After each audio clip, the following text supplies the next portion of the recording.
كذب الذين من قبلهم فأتاهم العذاب من حيث لا يشعرون فأذاقهم الله الخزي في الحياة الدنيا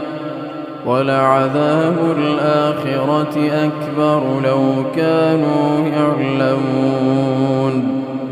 ولقد ضربنا للناس في هذا القرآن من كل مثل لعلهم يتذكرون قرآنا عربيا غير ذي عوج لعلهم يتقون ضرب الله مثلا رجلا فيه شركاء متشاكسون ورجلا سلما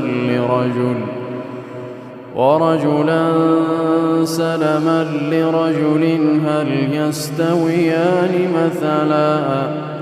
الحمد لله بل أكثرهم لا يعلمون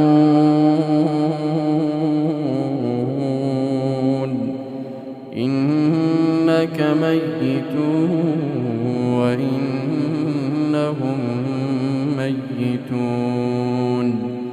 ثم إنكم يوم القيامة عند ربكم تختصمون